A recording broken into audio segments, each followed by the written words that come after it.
el 2002-2003, que de igual manera surgieron en Asia, eran ya conocidos causados por un virus en ese momento denominado coronavirus. O sea que esta es una enfermedad reemergente por otro tipo de coronavirus, pero ya era un virus conocido. Esta enfermedad es denominada zoonótica, ya que no es una enfermedad propia entre los humanos, sino que es un virus que viene teniendo a sus huéspedes normales, usualmente serpientes, murciélagos, como se ha visto y se ha popularizado en las sopas de murciélago, y los llamados pangolines, que son algo parecido a los osos hormigueros de la región de Asia. Entonces son enfermedades denominadas zoonóticas por eso, causadas por un coronavirus nuevo, es una cepa nueva y es la llamada SARS-CoV-2, que está causando la enfermedad por coronavirus denominada COVID-19, que nació en la ciudad de Wuhan o fue detectada inicialmente en la ciudad de Wuhan en diciembre del 2019. Entonces, básicamente, esa es una enfermedad por un virus parecido a uno que ya conocíamos. Por eso es que la gente miraba estas publicidades que decían, no, lo que pasa es que el bote de Lysol ya decía coronavirus. Es correcto. O sea, el coronavirus ya era un virus conocido, nada más que es una nueva cepa y por eso se denominó SARS-CoV-2, que es síndrome de distrés respiratorio agudo número 2, causado por el coronavirus. El que causó el SARS es el denominado SARS-CoV-1, que fue alrededor del 2002-2003, pero que se llegó a controlar en las regiones de Asia. Por eso el impacto no fue tan grande como el que tenemos en este momento. Ok, doctor Quesada, no sé si quiere agregar algo. Comentar solamente que en el árbol genético del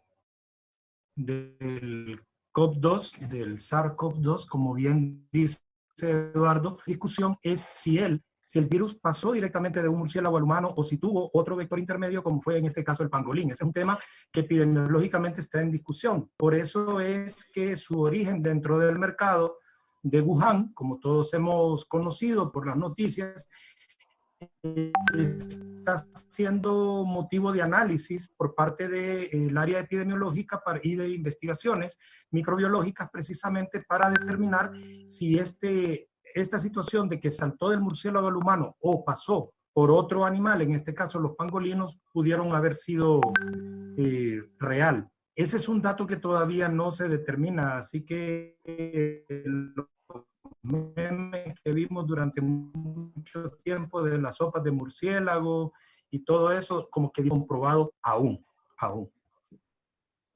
Ok, sí, porque me imagino es una cosa que venimos conociendo, entonces en el camino se irán corroborando algunas cosas, descartando hay muchas cosas que se van sabiendo a medida el tiempo va pasando. Precisamente en esa línea, para todos los amigos del colectivo, es importante recalcar dos hechos. Primero, que es una enfermedad emergente y por tanto no hay una literatura formal sobre ella, un conocimiento médico profundo sobre ella. Comparto la opinión de algunos colegas en los medios que han dicho que nadie es experto en el tema del COVID-19 y es correcto. No hay expertise en eso. El expertise lo ha enseñado propiamente lo que ha vivido, la experiencia de cada país que anteriormente estuvo expuesto o está actualmente expuesto a esta epidemia o a esta pandemia, pero no existe en la literatura médica algo que defina exactamente el cuadro clínico, la prognosis, el tratamiento y de ahí por tanto la importancia de las medidas de prevención, del control y de la mitigación en relación a esta pandemia. Que aquí en el país lo manejamos técnicamente utilizamos la terminología de cerco epidemiológico, pero realmente estamos hablando de acciones de control, mitigación y prevención sobre la pandemia. Ok, ahora, otra pregunta que mucha gente se hace, y esta va para la licenciada Carla, ¿cuáles son los efectos del COVID-19 en la psicología de las personas? Bien, como bien dicen los doctores aquí, pues es algo nuevo en todos los aspectos que podríamos evaluar, en tanto médico, psicológico, social. Es algo nuevo, por lo tanto no tenemos datos. Bueno, yo quisiera tener datos psicológicos a nivel psicológico como lo tienen los doctores a nivel físico. No existe datos psicológicos en este momento, pero sí podemos observar, bueno, depende también de esto del coronavirus, depende mucho las afectaciones que va a tener de la clase social, del género, de muchos aspectos. Entonces, también de los aspectos psicosociales que antes de esta situación existían en Honduras. Por lo tanto, los efectos a nivel psicológico no están asociados directamente a la enfermedad, sino a todo lo que se desenvuelve alrededor de la enfermedad. Por ejemplo, las medidas restrictivas como el aislamiento social, que traen consecuencias a nivel psicológico. Y otros aspectos, bueno, en la población que tiene trastornos psicológicos psiquiátricos, se esperan unos, o se han visto ya unos exacerbación de sintomatología. Y en la población general, pues el miedo, la preocupación, la incertidumbre, que son síntomas normales ante algo anormal como esta epidemia. Ok, entonces podríamos decir, ¿existe la posibilidad de que se genere un trauma post-estrés, digamos, producido por esta situación de forma individual y también de forma colectiva? Yo creo que ya hablar de un trastorno postraumático, pues hasta ahora en otros países se ha visto en la población a nivel de salud, es decir, los médicos, enfermeros. Escuchamos de un caso de una enfermera en España que se suicidó porque estaba contagiada y pues temía contagiar a los demás compañeros y familiares. Por lo tanto, el estrés postraumático podríamos esperarlo en profesionales que están en primera línea atacando a la enfermedad. Y en la población en general, pues dependerá mucho de lo que vaya ocurriendo a nivel social. Es decir, si hay una convulsión social generada por el hambre, esto va a generar aspectos psicosociales mucho más agravados en la población. Ok, ahora, una de las cosas que la gente ha estado preguntando al colectivo, que de hecho, pues saludo desde aquí a todos los miembros de Quemando Micrófonos que están en sintonía, cada uno en sus casas también, porque hay que seguir las instrucciones y todo eso, así que un saludo a todos ellos, es qué rol juegan las personas y en particular los jóvenes en la propagación del virus en el país. O sea, las personas pueden transmitir el virus desde el día 1 de contagio. Otra pregunta que la gente se hace es, ¿hasta cuándo deja de ser uno un vector activo para contagiar a alguien más? Pero sobre todo el comportamiento de la juventud, ¿no? Porque hay mucha gente, y lo platicábamos antes de entrar, de salir, Eduardo, lo hablábamos, que mucha gente estaba cometiendo la asociación de la enfermedad con un tema de edad y entonces de repente por ahí anda un joven diciendo, no, pero es que a mí esto no me va a pegar. ¿Cuál es el rol de las personas y en particular los jóvenes en la propagación del virus? ¿Y de qué momento a qué momento somos un vector activo para transmitir? Doctor, no sé si quiere comenzar y yo complemento. Bueno, en esa línea es importante decir que el comportamiento por edad es algo que ha ido cambiando a medida va transitando por diferentes regiones del mundo. Aparentemente en los países del primer mundo, y propiamente en China también, vimos que afectó principalmente a la población de la tercera edad, de 60 años en adelante. Pero en las Américas no se está comportando así. Curiosamente está afectando al grupo poblacional relacionado entre los 20, 30 y 40 años de edad. Y no necesariamente estas personas tienen que tener una comorbilidad, como bien apuntaba Eduardo en su comentario anterior. Pueden ser personas sanas.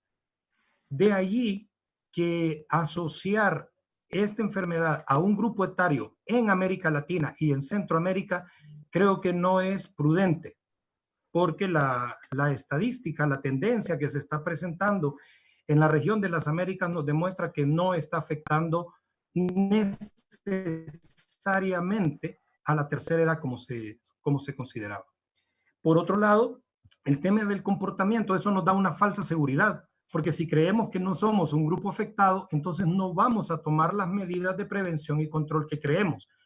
Pero en esta línea yo quisiera también llamar la atención al riesgo que tenemos de estigmatizar o discriminar a un grupo poblacional por su edad o por sus actividades laborales.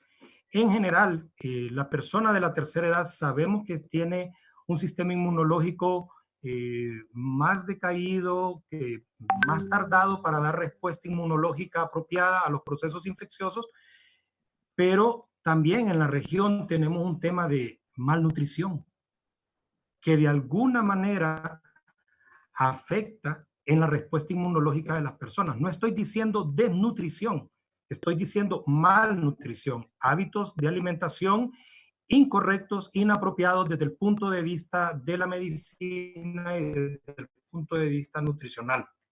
Y el joven en ese sentido sí es candidato a tener una malnutrición porque nos gusta mucho que la hamburguesa, que la pizza, cosas, la comida chatarra, y tenemos unas nutricionales que pueden estar explicando este comportamiento. Pero en general, creo que lo más importante es quitar de la mente de la gente joven la falsa seguridad que puede dar la idea de la edad, porque no es cierto que no están expuestos o que no son un grupo de riesgo. Eso no es cierto. Los Así es, doctor. Eduardo. Sí, considero que tiene muchísima razón. Esta enfermedad cuando comenzó en Asia y en países de Europa, pues se miraba que las personas en las que se agravaba más la enfermedad solían ser de la tercera edad, específicamente de los 60 años en adelante, y que tenían comorbilidades asociadas, o sea, que padecían de otras enfermedades como hipertensión arterial, diabetes mellitus. Pero estamos viendo un comportamiento muy diferente en las Américas, como mencionó el doctor. Justamente mencionó el caso de un paciente que acaba de fallecer aquí en Tegucigalpa, un paciente de 40 años sin enfermedad conocida. Entonces hay que sacarse por completo de la mente que esta es una enfermedad que solamente va a afectar a los pacientes ancianos. Ahora, que están en mayor riesgo de una enfermedad grave, es cierto, pero no significa que los jóvenes están exentos de una enfermedad grave, aunque no padezcan de ninguna enfermedad. Para hablar un poquito de lo que habló del periodo de incubación, de cuando usted entra en contacto con un paciente. Usualmente, si usted entra en contacto con un paciente que es positivo, lo sepa o no lo sepa, porque estos pacientes pueden ser infectantes incluso en su periodo asintomático, suele haber un periodo de incubación que usualmente va de los 2 a los 14 días. En promedio suele tardar 5 a 7 días para desarrollar la enfermedad, pero ya se han visto casos de personas que avanzan hasta los 20, 25 e incluso 27 días a un periodo de incubación. O sea que es una enfermedad, como dijo el doctor, venimos conociendo, apenas estamos conociendo esta enfermedad a nivel mundial. Estamos en pañales conociendo esta enfermedad y no solo para saber cómo tratar una enfermedad hay que conocerla. Entonces, el tratamiento aún no está establecido.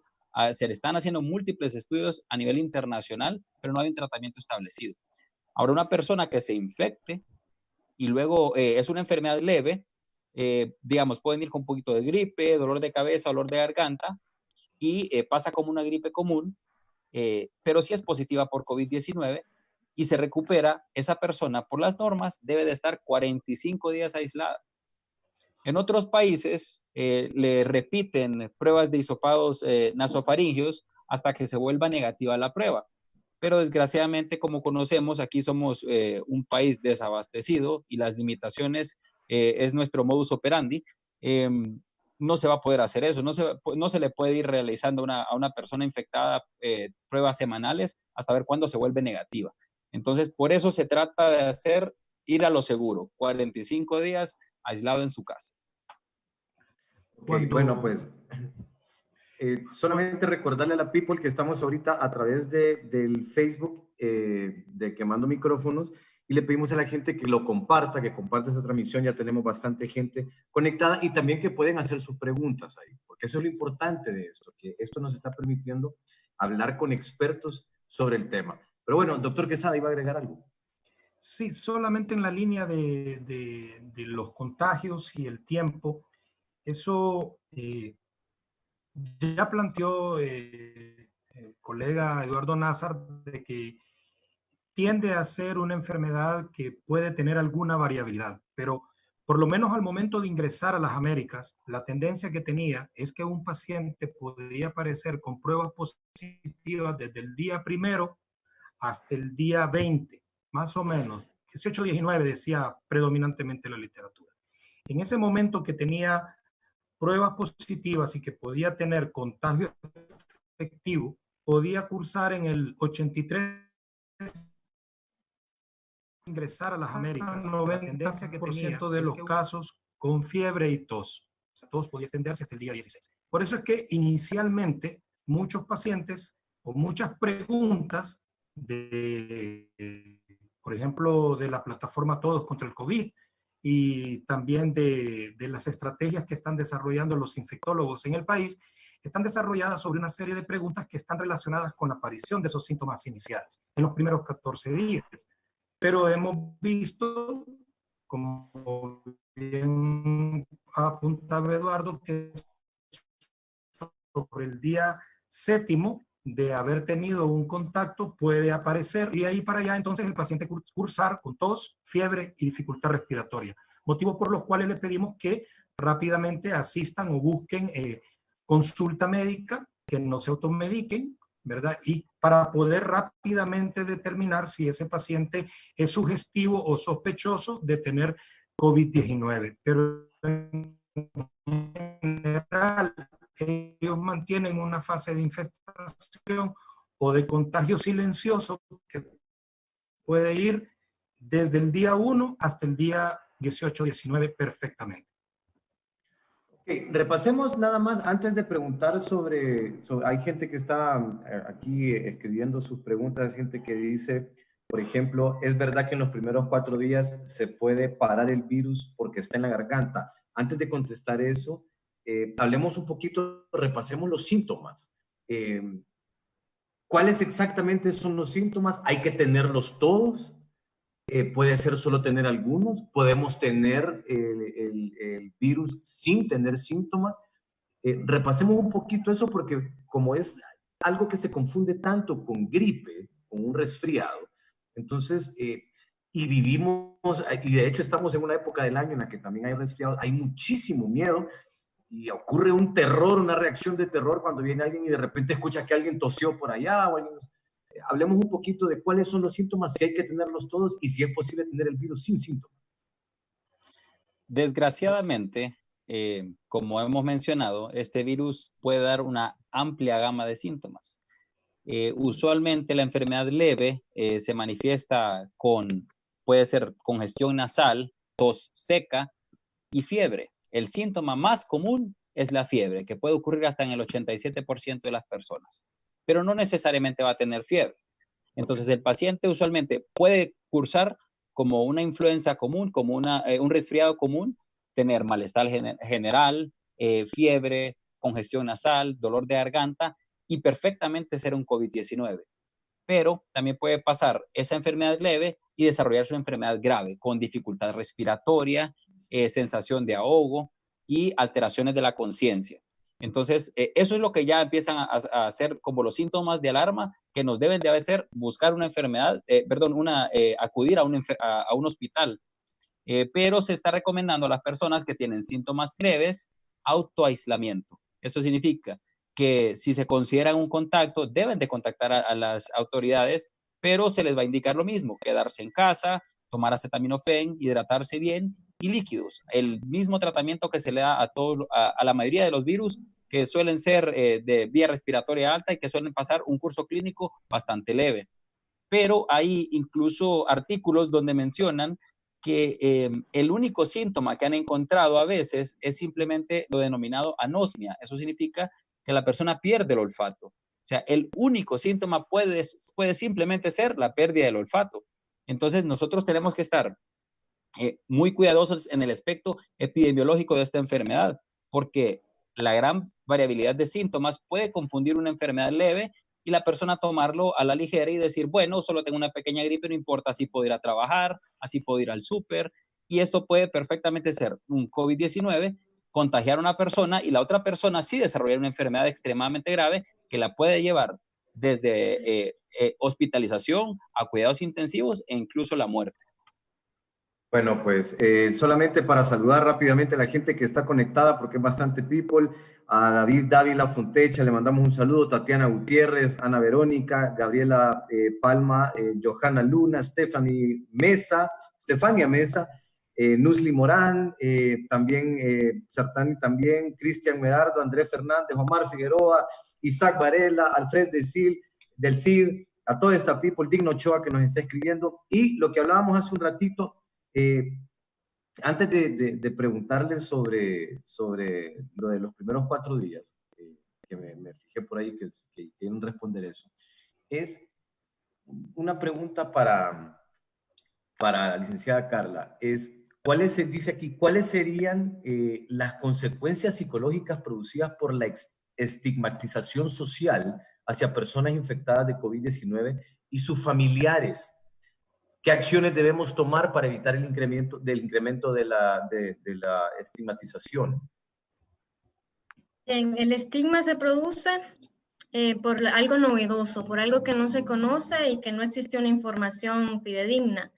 Por lo tanto, las causas del estigma van a ser la falta de información verídica a nivel de autoridades, de gobierno, que nos den la información de cómo se pasa realmente, de todo lo que están hablando los doctores aquí, de cómo prevenirlo. Ese es lo que provoca un estigma. Ahora, ¿qué consecuencias trae? Creo que a nivel más social. Se rompe una cohesión social, un tejido social, la persona de repente no va a buscar una atención médica por el miedo al estigma y puede incluso hasta haber un desplazamiento forzado interno, es decir, estas personas van a tener que salir de su comunidad porque van a sufrir un acoso dentro de la comunidad. Por lo tanto, las consecuencias son a nivel familiar, social e individual. Individual, pues puede haber una pérdida de autoestima, miedo, impotencia de no poder defenderse, sentimientos de desamparo, y pues puede llevar a otros trastornos más graves como la ansiedad y la depresión. Ok, bueno, en estos momentos se va a desarrollar una cadena nacional, pero nosotros igual les vamos a pasar a todos, yo les voy a pasar aquí, todo el equipo de Quemando Micrófonos ahorita está sacando, digamos que los highlights o el resumen de lo que se va a informar en este espacio. Igual me imagino que ustedes por ahí tienen tele cerca, o igual pues, por aquí se lo vamos a estar comentando también.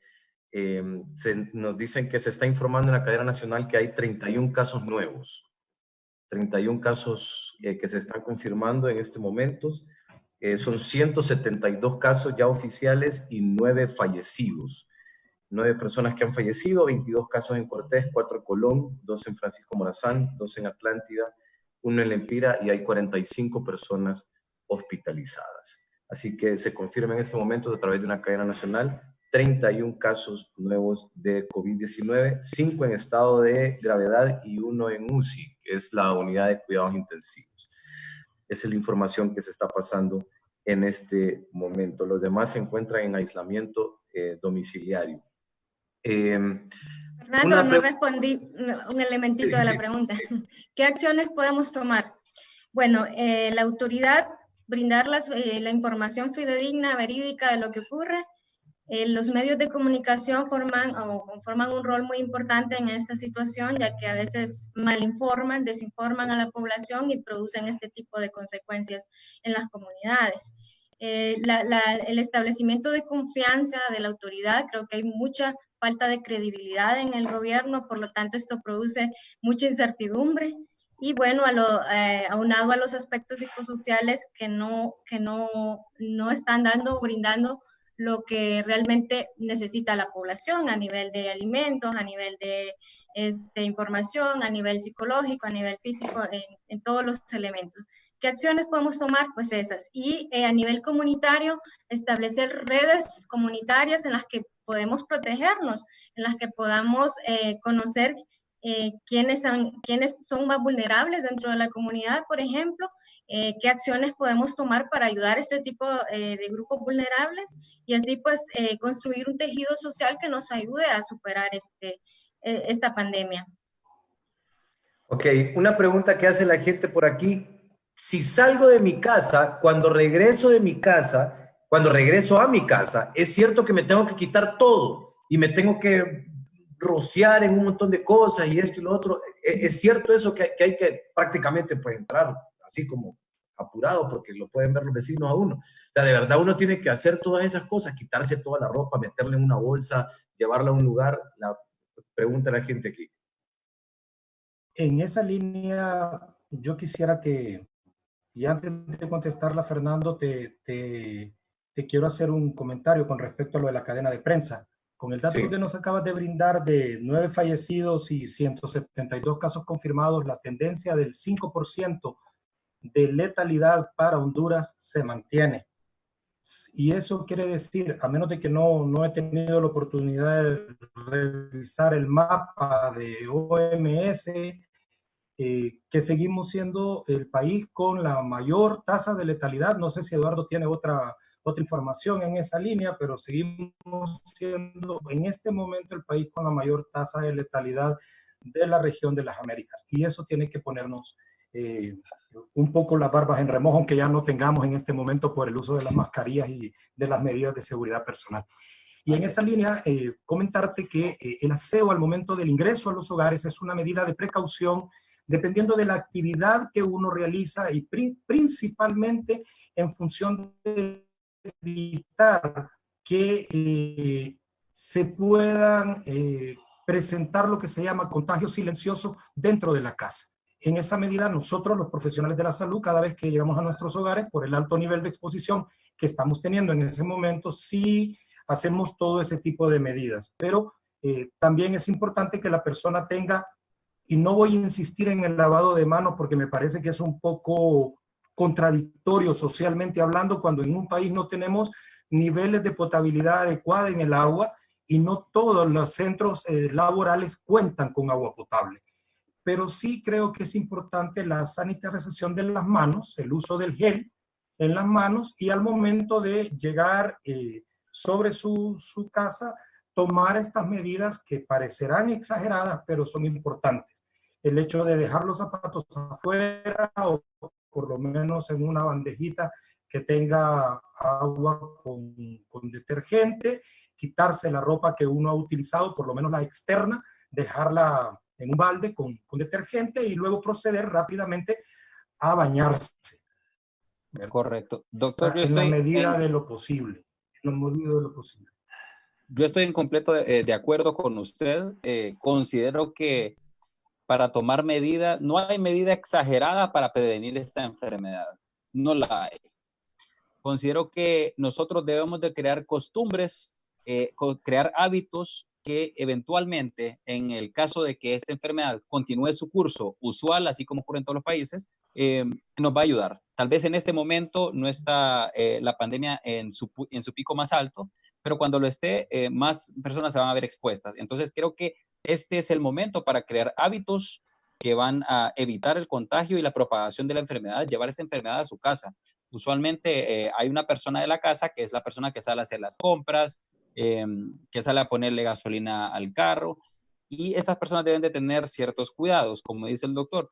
Usualmente el calzado tratar de dejarlo afuera, remojarlo en una solución de detergente o cloro, lavarse bien las manos, las cosas que se compran, hay fácil, o sea, hay muchas cosas que se pueden hacer en casa, como combinar una solución de agua con cloro y rociar las bolsas que se traen, cosas que se pueden hacer en casa, lavar las cosas, lo que se compra en el supermercado al traerlo, porque recuerde que esta es una cadena, pasa de mano a mano y cuando llega a nuestra mano no sabemos por qué manos ha pasado.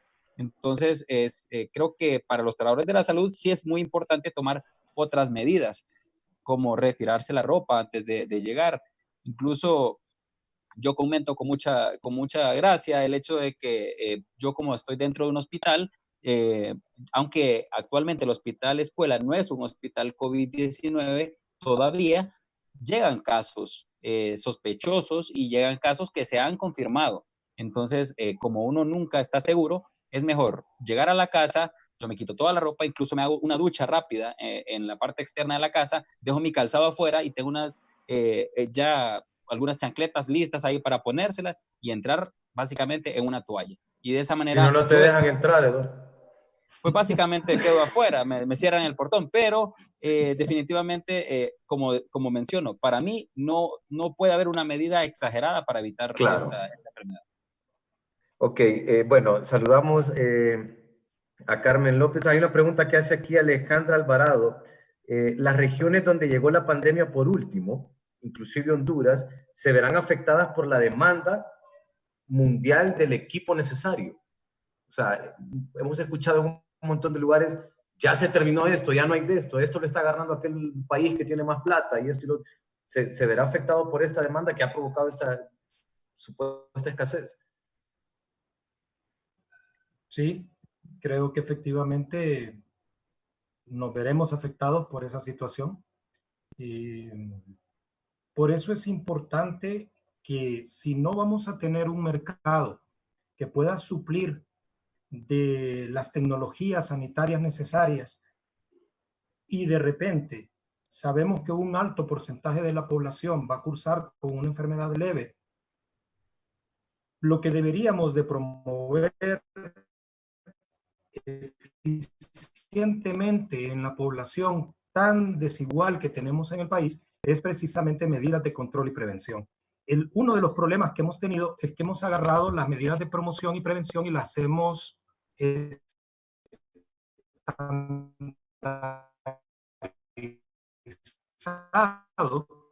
como que si nosotros tenemos una realidad parecida a la de Costa Rica o parecida a la de España. Demos gracias que todavía no tenemos datos de estadísticas en el mapa dentro del país y que tienen algún nivel de educación en otros ambientes. Va a ser realmente difícil. Por eso es que nosotros debemos de brindar, sin ánimo de querer ser alarmistas ni poner un escenario oscuro, el hecho de que la gente tome conciencia de mantener las medidas de distanciamiento físico social, ¿verdad? En el sentido de guardar la distancia, mantener la higiene de sus manos y de la palanca de cambios del camión, porque normalmente solo nos montamos y no limpiamos nada del vehículo, pues hasta eso hay que tener los cuidados para cosas tan sencillas y tan elementales, pero que hay que decírselo a la gente. Damos por sentado que la gente ya lo sabe.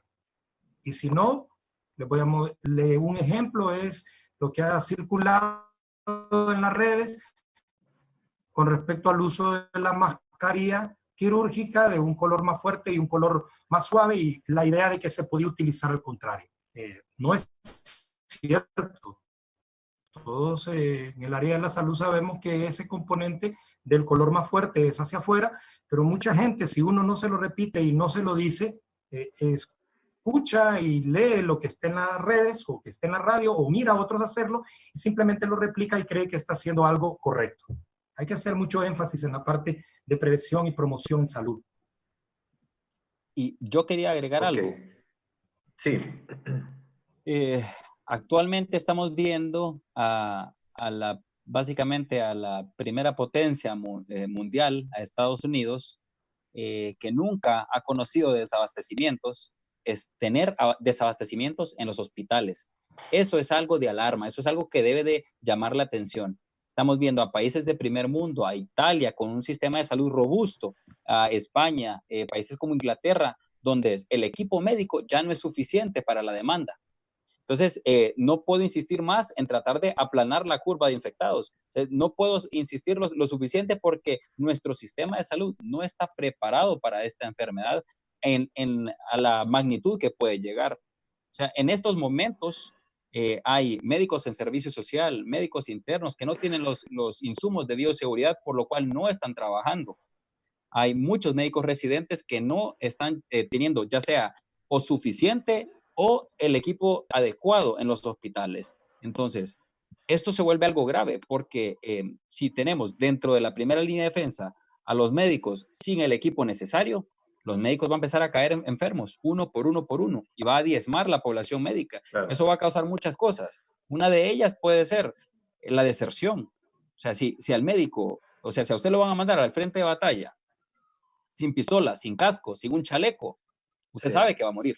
Entonces, es básicamente ir a trabajar, se considera ya un suicidio si no tiene el equipo necesario. Entonces, actualmente no estamos preparados para esto. No estamos preparados para una magnitud grande de pacientes. Por eso las medidas más importantes son las medidas estrictas. El distanciamiento debe de permanecer. El aislamiento, el autoaislamiento debe de perseverar porque es lo único que nos va a llevar a aplanar la curva. Es lo único que se ha evidenciado en todos los otros países que han logrado aplanar la curva de los casos.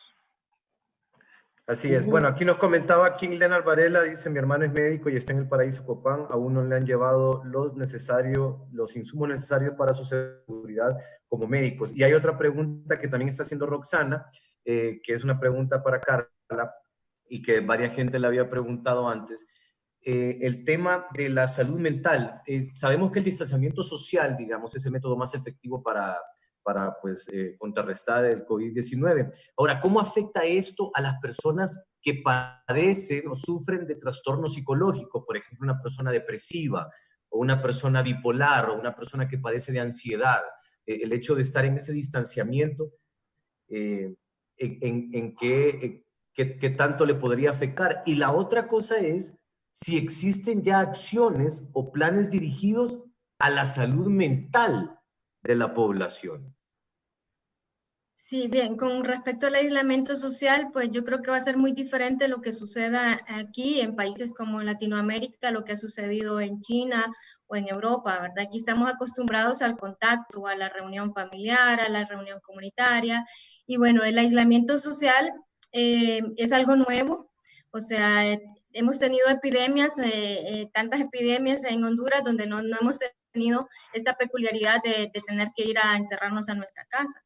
En cuanto a los trastornos psicológicos, pues ya diagnosticados como la bipolaridad que mencionaba, la depresión, la ansiedad, pues se ha visto que se exacerban los síntomas aún en personas medicadas. Eso es lo que se ha observado hasta ahora. Llevamos, ¿qué? 15 días de cuarentena, creo que a medida pasa el tiempo y no sabemos hasta cuándo, eso es algo que no tenemos la fecha exacta de cuándo va a terminar esto, se van a ver exacerbado aún más los síntomas en la población en general y en la población con diagnóstico. ¿Qué acciones están tomando? Pues yo no conozco a nivel público qué acciones están tomando en los hospitales, por ejemplo. Aquí los médicos nos podrán decir si ellos tienen atención psicológica en los hospitales públicos, pero sí conozco de iniciativas, por ejemplo, como el equipo hondureño de acción psicosocial que está dando contención emocional vía teléfono, vía virtual. También conozco, bueno, el Colegio de Psicólogos tiene a sus psicólogos también dando atención a nivel telefónico. Nosotros como organización en la CASH, pues ya hemos enfocado nuestra acción en la información, porque, bueno, por eso mismo no conocemos esta pandemia, no conocemos sus efectos, por lo tanto, la información, el estudio, el análisis con los países de la región nos pueden dar luces de lo que podemos hacer. Por lo tanto, ahorita tenemos justo en este momento se está desarrollando una segunda sesión, un webinar, con organización Aluna en México, con la organización ECAP en Guatemala, para poder tener iniciativas o propuestas a nivel regional que nos puedan ayudar a atender a la población. Eso es lo que yo he sabido hasta ahora que se está haciendo, no sé a nivel público, no sé si se está haciendo algo. Realmente no lo creo por esto mismo, porque la peculiaridad del aislamiento nos tiene en nuestra casa tratando de hacer acciones que realmente aporten a la población, pero creando, innovando, porque no conocemos qué hacer. Ok, aquí para unir un par de preguntas, Carmen María López hace la pregunta, ¿una persona infectada que presente sintomatología leve puede curarse sin atención médica? Sí, pues como habíamos mencionado, aproximadamente el 80% de los pacientes desarrollan una enfermedad leve y puede ser muy parecida a un resfriado común. Y la indicación es reposo, líquidos y acetaminofén para el malestar y la fiebre. O sea, las personas con enfermedad leve pueden mantener un curso muy discreto de la enfermedad y de esa manera, sin mucho medicamento, pues resolver. El único medicamento que se les indica usualmente suele ser acetaminofén para el malestar general y la fiebre. Que eso va también muy ligado a la pregunta de Alfonso Cárcamo, que preguntaba de con qué medicamento se puede atacar la infección. Lo que se recomienda es acetaminofén, que hay un montón de marcas en el mercado. Y también Gustavo Fiallo preguntaba, cuando se tiene síntomas leves, ¿en cuántos días promedio se cura de ese virus? Lo que mencionabas, Eduardo, es, como no se puede estar haciendo la prueba tanto tiempo para ver en qué momento da negativo, entonces es aislarse y garantizar durante 45 días.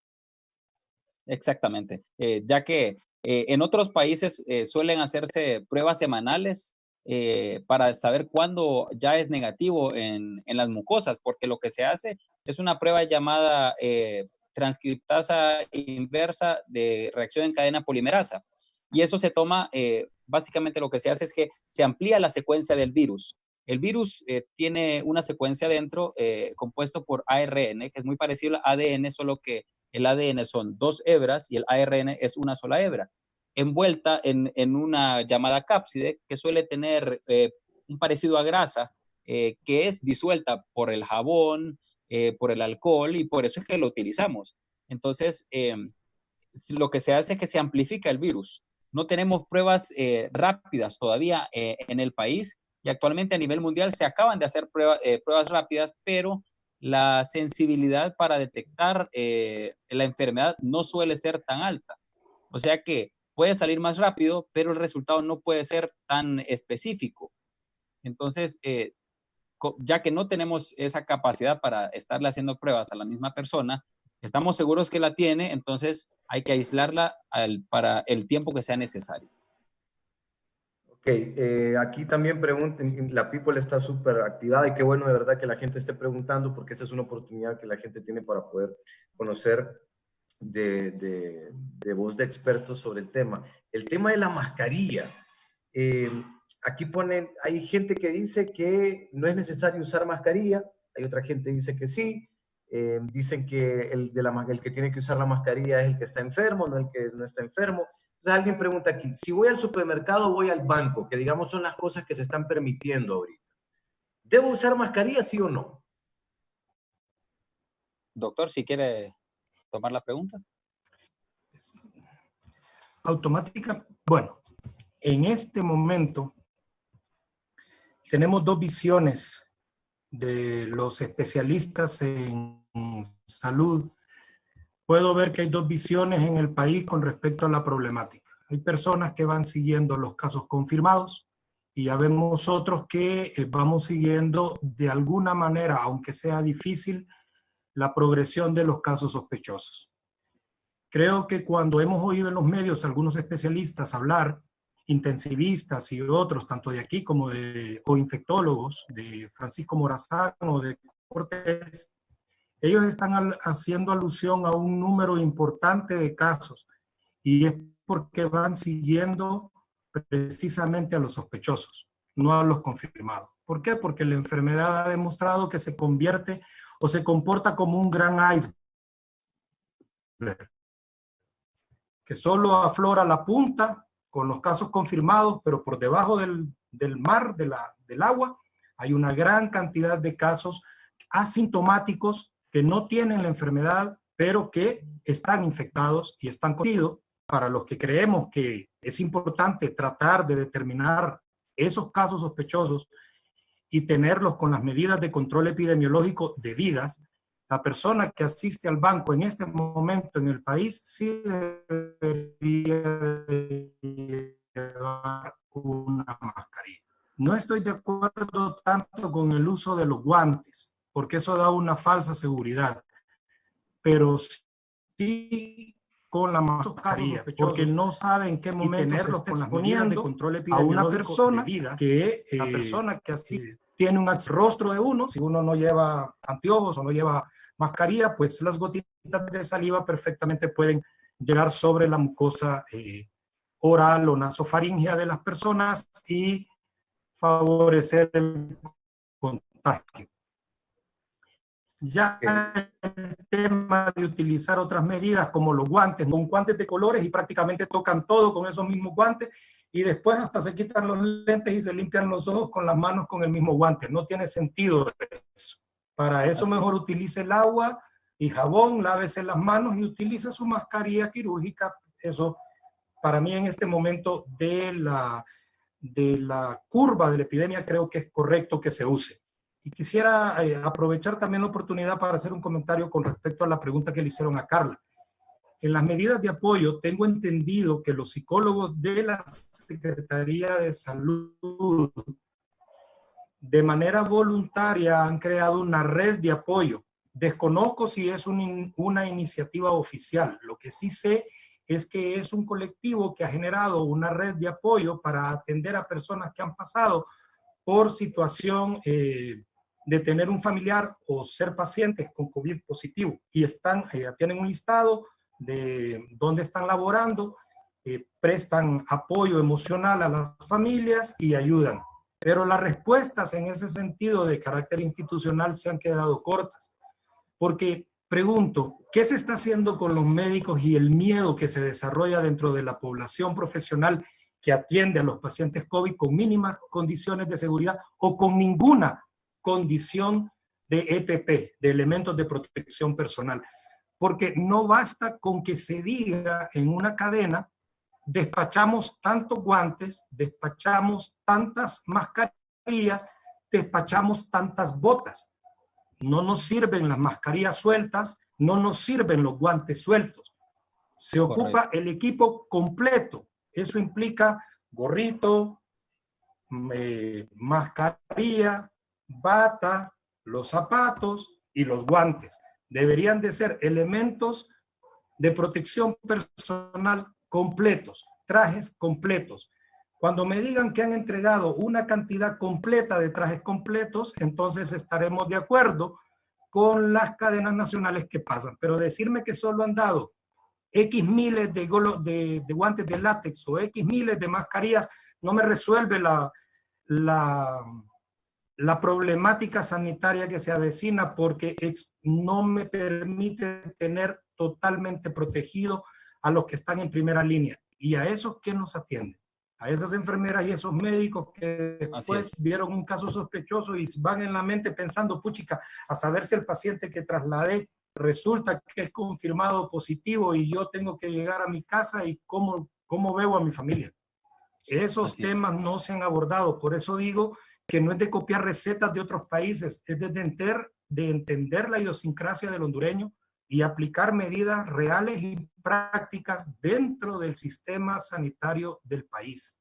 No está trayendo recetas importadas o copiadas. No descarto que la experiencia de otros países sea buena, pero hay que tropicalizarla, hay que latinizarla, hay que volverla hondureña.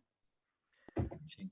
Interesante aportación. Sí, solamente para que después nos quedemos con esta pregunta, porque creo que va un poquito combinada esta entre lo que nos puede decir los doctores y también Carla, es una persona angustiada o deprimida baja sus defensas. Sí. Definitivamente.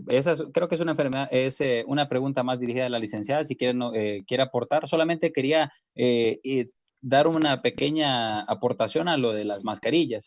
Quería mencionar claramente que las mascarillas de tela no son efectivas. No hay ningún estudio que las avale, o sea que es un falso sentido de protección. No son eficientes para evitar contagiar la enfermedad. Eso hay que dejarlo claro. 2, la OMS solamente está indicando o aconsejando el uso de mascarillas en la población general si hay síntomas. Ese es el consejo que da la OMS. A la población en general solamente si tiene síntomas. Y a la población médica se le indica una mascarilla quirúrgica a todas las personas que están trabajando dentro de un hospital. Y una mascarilla llamada N95 o su equivalente FFP2, que suelen ser las mascarillas anti-aerosol, a las personas que están entrando en contacto con estos pacientes. Porque muchas veces se hacen procedimientos que producen aerosol, como el intubamiento, o sea, la intubación de estos pacientes, la intubación endotraqueal de estos pacientes, y esto puede causar aerosol y de esa manera infectar a personal médico. Entonces, 3 escenarios.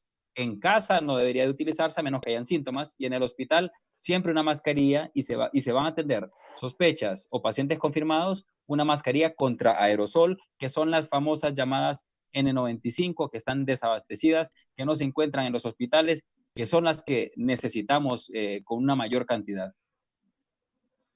Ok, bueno, y lo que preguntábamos, licenciada.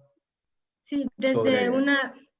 desde una visión, pues, de una perspectiva integral, no es de la perspectiva tradicional en la que desconectamos al ser humano en físico, espiritual y psicológico. Creo que debemos tratar al paciente de una manera integral.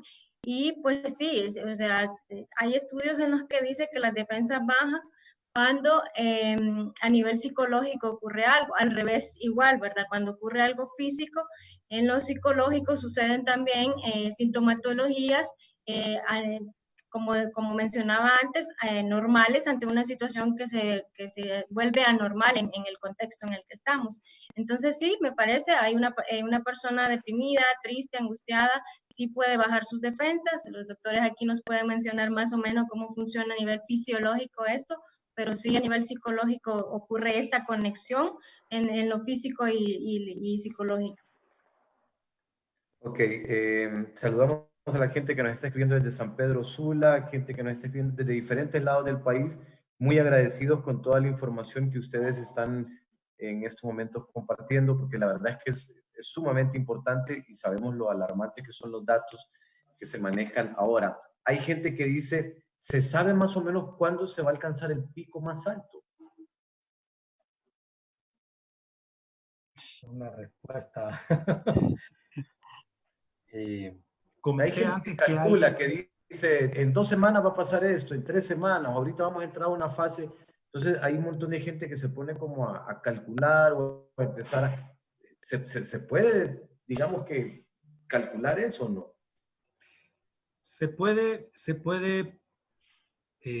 Hay modelos matemáticos que permiten, pero el problema que tenemos, y entiendo cuál es la incertidumbre que tenemos un montón de técnicos en salud en esta parte, es que es una enfermedad que por su comportamiento, las medidas de supresión o mitigación que se tomen van a dar un efecto. Si las tomo hoy, voy a ver su efecto no mañana, voy a ver su efecto 12 días después. Entonces, eso genera una gran incertidumbre porque tenemos que trabajar durante 11 días bajo el supuesto de que se hicieron bien. A eso se debe que algunos compañeros en San Pedro Sula estén teniendo llamados vehementes a la población y al gobierno para que realmente hagan medidas de supresión y control con criterios técnicos. ¿Y por qué digo con criterios técnicos? Porque, por ejemplo, agarré la población de Honduras, 9 millones de habitantes, y les permití salir durante 3 días. 9 entre 3 a 3. Quiere decir que cada día, lunes, miércoles y viernes, me van a salir 3 millones de habitantes. ¿Cómo me disminuye eso el contagio? No tengo idea. Exactamente. Y lo digo así, no tengo idea. Porque debió de haberse hecho con un mayor rigor. Por ejemplo, aparte de la tarjeta de identidad, haber segmentado por horas o por sectores a las grandes ciudades. Y no se hizo. Salieron 3 millones de habitantes en Tegucigalpa ayer. O en todo el país, si ustedes quieren, salieron 3 millones de habitantes. Creo que todos vimos las calles. Sí. ¿Qué efecto? Y salieron a 4 lugares: gasolineras, supermercados, bancos y farmacias. ¿Qué efecto tiene eso? No lo vamos a saber hasta dentro de 12 días. Los modelos matemáticos con los que algunos han trabajado, el Seguro Social tiene uno, creo que el Departamento de Vigilancia de la Salud del Ministerio también ha de tener otro. Y los que nos gusta el tema de la epidemiología y que vamos haciendo investigación en salud, también tenemos los nuestros. Calculamos que para el jueves 9 de abril, y no me gusta dar fechas, prefiero rangos de semanas. Del 2 al 9 podemos ver un aumento de casos y eso implicaría, del 2 al 9 de abril, Eso implicaría que sobre la tercera a cuarta semana de abril podríamos tener un aumento significativo de los casos a nivel nacional. Si es así, esto se va a extender todavía hasta mayo. No sé la opinión de Eduardo Nazar, pero como digo, habemos algunos que hacemos esas matemáticas porque la epidemiología es una ciencia y es exacta. Así y es. tiene su comportamiento. Sí, hay múltiples comportamientos que se pueden ver en las tendencias según las medidas que tomen los países. Tengo ejemplos claros de 2 países que supieron aplanar la curva de una manera mucho más rápida que en otros países, que son Japón y Corea del Sur. Estos países tomaron medidas estrictas de aislamiento, toques de queda absolutos, y de esa manera, solamente de esa manera, pudieron controlarlo. De igual manera, Wuhan, inicialmente las medidas fueron algo tibias y fueron viendo los casos en aumento hasta que se volvieron medidas estrictas, con militares en las calles, poniendo a las personas en cárcel. Se pudo ver que se controló. Wuhan tomó 4 meses en controlar la enfermedad, 4 meses con medidas que se fueron volviendo cada vez más estrictas. En lo personal, considero que las medidas que se han tomado hasta el momento han sido tibias todavía. Creo que las medidas deben de ser más estrictas, segmentar aún más a la población, pero por eso es importante que la población lo sepa, educar a la población y saber que las medidas que estamos tomando ahorita, aunque el gobierno dé permiso para salir, no es que tenemos que salir sí o sí.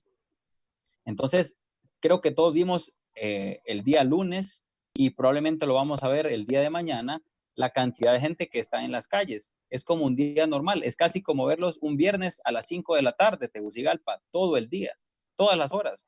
Entonces, no está funcionando, porque más bien estamos llamando a que el lunes, miércoles y viernes se formen conglomerados de personas en diferentes lugares.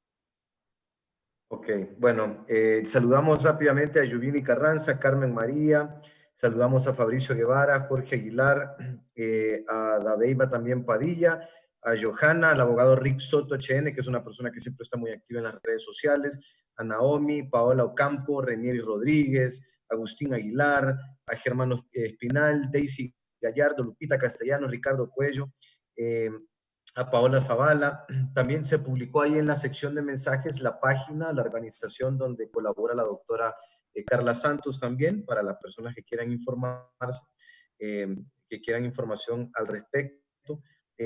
También a Rocío del Mar, dice, ¿qué tan cierto es que hay que usar lentes si uno sale? Ya que la gente dice que, como se dice, que también entra por los ojos, ¿protege el hecho de usar anteojos? Sí, pero esto se recomienda más en el ámbito hospitalario, no tanto ya a nivel público. Usualmente por eso lo que se indica es el distanciamiento de las personas. Si usted no está hablando de cerca con una persona, no hay ninguna preocupación porque le esté salpicando gotas de saliva en los ojos. Justamente esa es la distancia que se le está pidiendo a la gente.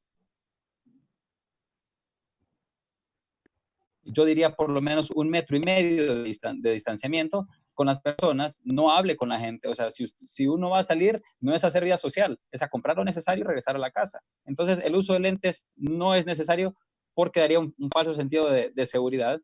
Y si usted mantiene la distancia necesaria, pues no es necesario, valga la redundancia, utilizar los lentes. Ok, dice aquí, ¿qué se puede hacer para controlar y frenar el pánico colectivo, el miedo colectivo?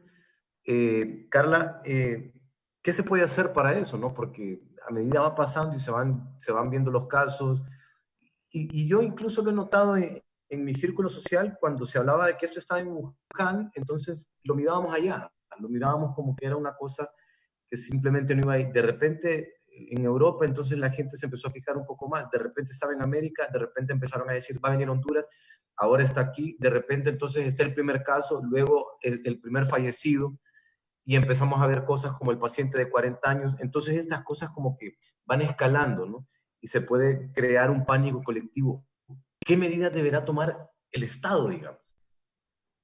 Yo creo que sí, dependerá de las medidas a nivel social que está tomando el gobierno. Es decir, hablaban los médicos de medidas más fuertes, hasta ahora han sido ambiguas, se dice un día una cosa, se dice al día siguiente la otra, inciertas, por lo que produce eso, una incertidumbre, un pánico, y también en la intervención que tenga el gobierno en cuanto a otras necesidades en la población. En cuanto a en lo psicosocial, hay una pirámide donde dice qué es la primera atención que se debe dar. Primero son las necesidades básicas. Yo no puedo ir a ofrecerle una atención psicológica a alguien que no tiene que comer, que no ha comido en 3 días. Entonces, las medidas que pueda tener el gobierno van a ser básicas para medir los impactos a nivel de salud mental. Si tenemos acciones a nivel de alimentación, a nivel de medidas restrictivas, a nivel de salud mental, podemos tener un menor, digamos, impacto en la población a nivel de pánico colectivo, como se llama, o a nivel de trastornos a nivel de ciertas poblaciones.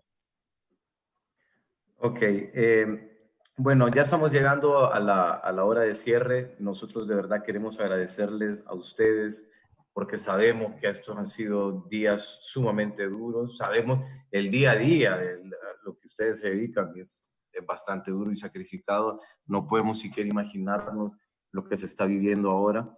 Y sí nos gustaría que pues tuviéramos, digamos, que unas palabras de cierre. Que nos contaran un poco ustedes de la experiencia vivida también y las recomendaciones que ustedes le pueden dar a toda la gente que nos está viendo, que nos está escuchando, que está compartiendo esta transmisión y que además se lo va a ir a platicar a sus seres queridos. Me gustaría que tuvieran un par de minutos cada uno para que lo platicaran con toda nuestra audiencia. Empezando, si quiere, licenciada Carla Santos, con usted. Sí, mi sugerencia sería pues tener acciones más a nivel individual, familiar y comunitario. Lo que hace el gobierno pues no sabemos si van a incluir los gremios en sus políticas y en sus medidas. Yo recomendaría que sí tomara en cuenta la opinión de expertos como el gremio de psicólogos, el gremio de medicina o qué sé yo. A nivel individual o familiar, pues se recomiendan ciertas medidas como pues llevar una rutina diaria, levantarse, poner el alarma como se hacía en la rutina laboral, llevar una agenda diaria de actividades que realizar, actividades que se puedan realizar junto con la familia, las actividades específicas para niños. Nosotros lanzamos una guía de atención al adulto mayor en la que incluye la prevención del COVID-19 y ya cuando la persona ha sido detectada como infectada por el COVID-19. Estas guías están dentro de la página de la Quecha Acción Psicosocial, también en la página de Aluna. Aluna Psicosocial México está haciendo un importante trabajo en cuanto a la recopilación de materiales a nivel latinoamericano, donde podemos encontrar medidas que podemos tomar a nivel de familia para poder sobrellevar el aislamiento social y todo lo que se nos viene ahora, que no sabemos en realidad qué efecto vamos a tener. Ok, doctor Quesada. Bueno, yo creo que es importante en este momento entender que todo el país y todos los países están teniendo que transitar por un problema en el cual tenemos que decidir entre medidas humanitarias y medidas económicas. Y algunos están apostando por las medidas económicas por encima de las humanitarias. Y creo que otros están apostando por que esto tiene que tener un equilibrio. Y al mismo tiempo quiero retomar el tema del papel de los jóvenes. Yo trataría de que los jóvenes vieran esto como una oportunidad. Ocupamos miradas frescas sobre temas de economía, sobre temas de cómo llevar la vida. Yo no estoy muy de acuerdo con el término distanciamiento social. Para mí es más tenemos tecnología, tenemos comunicaciones. Este mismo foro virtual es un ejemplo de que podemos seguir en conectividad social, pero desde otra perspectiva, desde la perspectiva de la tecnología a favor. Y como ejemplo les voy a poner, antes no comprábamos para nada, la gran mayoría de nosotros probablemente por pedido y cosas a domicilio. Los delivery no los teníamos y hoy en día prácticamente es lo que estamos usando. Antes no lo hacíamos por desconfianza, ahora lo estamos haciendo por miedo. Bueno, que para el futuro, cuando pase esto, lo hagamos porque ya se volvió una costumbre y eso sería una nueva forma de economía. Y por tanto también sería una nueva forma de entender que hay nuevos relacionamientos económicos y sociales que pueden aparecer en el país producto de esta crisis. Y los jóvenes, creo yo, son los llamados a poderlos desarrollar, a mostrarnos cuál es ese camino, y lo pueden hacer porque es un tema de tecnologías, donde de repente la sociedad tiene un boom demográfico que puede aportar esos teléfonos a las tablets y pueden ser positivas a futuro. No creo que todo sea tan malo. Solamente. Ok. Eduardo. Pues yo desgraciadamente quiero dar un mensaje un poco más sombrío y serio. No puedo estresar lo suficiente este tema. Quiero decirle a la población que este es un tema serio. Este no es un juego. Hay gente que se está muriendo y hay gente que pone su vida en riesgo para atender a esta gente. Entonces, hay que tratar de ser conscientes de que este es un problema que no solo nos va a afectar a nosotros, sino que afecta a muchas personas. Tanto puede afectar a la persona que está enferma, a su familia y al médico mismo que lo está atendiendo. El médico pone la vida en juego al atender este tipo de pacientes. Entonces, yo les pido, no salgan, acepten el autoconfinamiento. Como dice el doctor, no es un distanciamiento social. Aquí hay que mantenernos unidos en la distancia. Eso quiere decir que todos podemos estar lejos, pero la tecnología nos ha dado las herramientas para poder estar juntos a pesar del distanciamiento físico que debemos de tener. Eso, y básicamente pedirle al gobierno que actualicen las medidas que está tomando, que no tenga miedo de hacerlas más estrictas, porque nosotros en un futuro lo vamos a agradecer. Y también un mensaje a todos los colegas de la salud, todas las personas que están trabajando, batallando en el día a día, no solo con esta enfermedad, sino que en un sistema público que ha estado abandonado mucho tiempo. Darle palabras de ánimos a todos los estudiantes de medicina, todos los médicos residentes y a todos los médicos, ya sea en servicio social. Además de eso, a las personas que trabajan en los hospitales, el personal de aseo, que es un personal que muchas veces la gente pasa desapercibido, pero son tan importantes para un sistema de salud. Enfermería, a todos los técnicos, darles palabras de ánimo, porque esta es una enfermedad que nos afecta a todos, y espero que todos podamos lograr batallarla con el armamento adecuado. Bueno, pues queremos agradecerles nuevamente al doctor Quesada, a la licenciada Carla, a Eduardo también, que tuve la oportunidad de compartir con vos la otra vez. Sabemos las cosas que están pasando en estos momentos. Y pues también un saludo a todos los miembros del colectivo Quemando Micrófonos que están ahí en sintonía y están aquí bien activos pasando toda la información.